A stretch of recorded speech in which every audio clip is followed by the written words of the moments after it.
Welcome, ladies and gentlemen. My name is Dychronic, here on this Destiny 2 video, and today we're going to be taking a look at the Xur, his location, his random rolls, my recommendations, and all that for July 9th, 2021. You can find him in his regular spot on Nessus. Just head over to the Watcher's Grave little teleport location and, of course, get on top of this big red tree. This is a high overview in case this is all you cared about. And let me just tell you, I already looked at the stats on some of these, and ooh, this 6 cavity is pretty high. First up, for the weapon today, we have the Fighting Lion, the only primary ammo grenade launcher in the game. Used to be that you could use these for certain bounties. Nowadays, the bounties specify special versus heavy, but overall, still a very fun weapon to use. If you like using special ammo grenade launchers, it has a very similar style, but obviously with a lot more ammo. However, I find that usually you have enough ammo for special ammo grenade launchers. They have one of the best ammo economies in the game.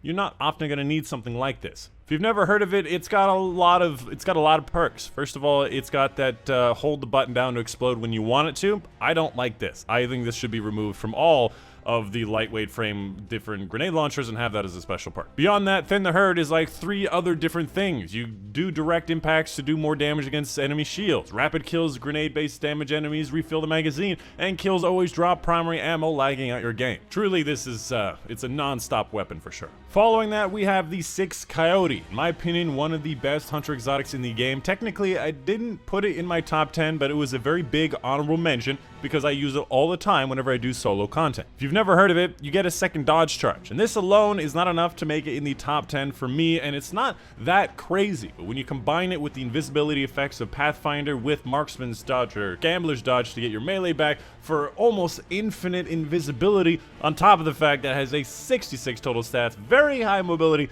makes this an excellent opportunity to be invisible all the time. And really, there's not much more to say about this. High mobility, excellent for hunters, definitely great synergy with this. Recovery is okay, but obviously you can compensate most of the other stats for whatever you want it. So an excellent role for an excellent exotic. Following that, for the Titans, we have the Armamentarium, an exotic that's very similar because it just gives you an additional grenade charge. And just like with the additional dodge charge, it has overflow charging. So on average, I find that I usually have around 50% more grenades, or I get to use 50% more grenades because I don't ever use my grenades as soon as I get them. An exotic that is deceiving to say the least of what exactly it does for you. And if you have not used it, try it out and you'll see what I mean. And the best part is this is completely universal and it will work for PvP, PvE, stasis, whatever you want. As far as your roll goes, actually pretty decent roll. Discipline is kind of up there. Intellect is always nice to have. Recovery is not very high, but obviously can be compensated with other things, but the total stats is not very high at all. I mean, I don't mean to brag, but a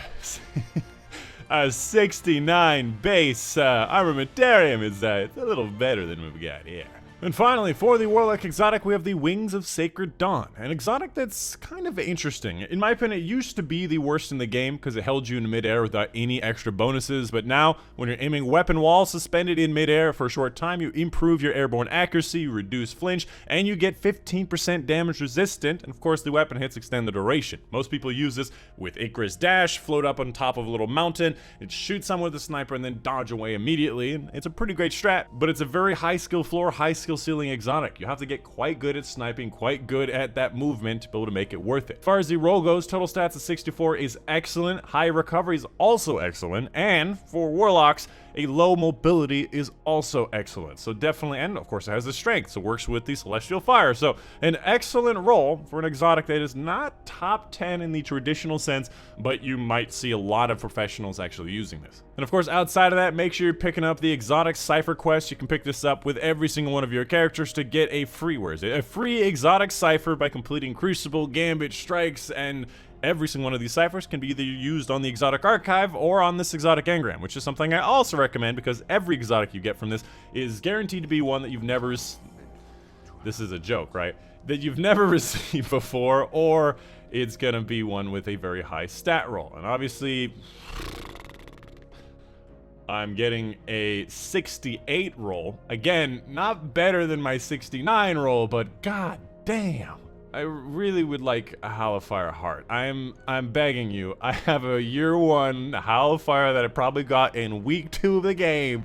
Please give me a Hellfire. And that's going to be pretty much the end of the video. Let me know in the comments down below if you have any questions or concerns. Also, I usually have a live stream right after these Xur videos, as well as all the times on screen. But for Friday and Sunday this week, I'm going to be headed out of town to see my dad. We're going camping. It's going to be a lot of fun. We're going to be walking a whole heck of a lot, but not this Saturday, but usually twitch.tv/Dychronic. And of course, a big thank you to my patrons on Patreon. Specifically, a big thank you to Mary Buju, Mama Dad, Dr. Strange, Joe Smith, Monday, Steve Bachmanus, Raymond Choney, Unopanther, Cole Sherman, Casey Reagan, Father Support on Patreon. And that's it. Hope you guys did enjoy. My name is Dychronic, and I'll see you guys on the next one.